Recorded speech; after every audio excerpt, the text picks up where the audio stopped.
जीवन कहानी हामीले सुनेका छौँ अनि हामी उहाँको सुसमाचारहरू हामीले सुनेका छौँ र आज हामी यो दशरथ रङ्गशाला यो ग्राउन्डमा हामी तिनवटा जिल्लाका मण्डलीहरू भेला भएर तपाईँ पुत्र प्रभु यीशु ख्रीष्टको पुनरुत्थानको याद गर्दै आज हामी यो ठाउँमा आएका छौँ र विशेष गरी यो सभामा प्रभु तपाईँको जीवित वचन हामी सुन्न गइरहेका छौँ।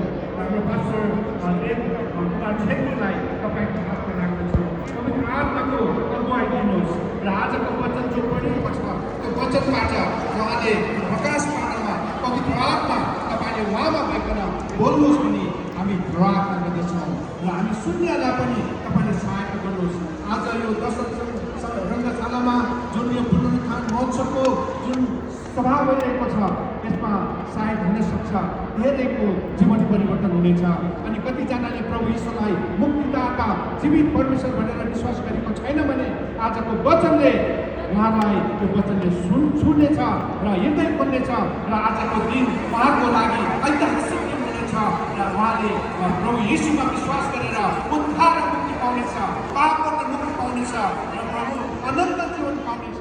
मृत्यु पश्चात पनि हाम्रो जीवन छ भन्ने कुरा आजको पुनरुत्थानको दिनले हामीलाई सन्देश दिएको छ। हामी विश्वास गर्दछौँ, हामी धन्यवाद मान्दछौँ सबै विश्वासहरूको लागि र विशेष पवित्र वचन प्रचार गर्नलाई तपाईँको दास देवकुमार छेत्रीलाई तपाईँको हातमा राख्दै आशिष माग्छौँ। हामीलाई प्यारो गर्ने मुक्तिदाता जीवित प्रभु यीशु ख्रीष्टको नाउँमा आमेन। आउन सक्छ हिन्दू धर्ममा जन्मेको र हुर्केको व्यक्तिलाई यो कुराहरू विश्वास गर्न लागि गाह्रो भएको तर परमेश्वरको कृपामा परमेश्वरले मेरो हृदय छोडिदिनु पर्यो। 41 वर्ष अगाडि यसलाई मेरो प्रभु र मुक्तिदाता भनी स्वीकार गरेर उहाँको सामनेमा खुला टेके म आमेन भन्दाखेरि म उठ्दाखेरि मेरो जीवनलाई यसले परिवर्तन गरिसक्नु भएको थियो। आमेन। अरू कुनै पनि घटनाले होइन, कुनै तत्त्वले होइन, हाम्रो लागि आउनुभएको पहिलो भएको तेस्रो दिन जीवित हुनुभएको परमेश्वर मेरो हृदयमा आएर उहाँको पुनरुत्थानको शक्ति मेरो जीवनमा पनि प्रदर्शन गर्नुभयो।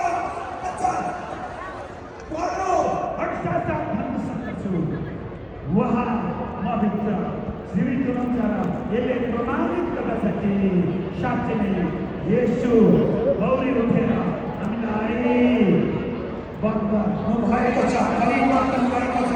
तपाईँ र मेरो जीवन परिवर्तन भएको छ। तपाईँ मेरो जीवन रूपान्तरण भएको छ। हालेलुया। तपाईँको जीवन रूपान्तरण येशूले रूपान्तरण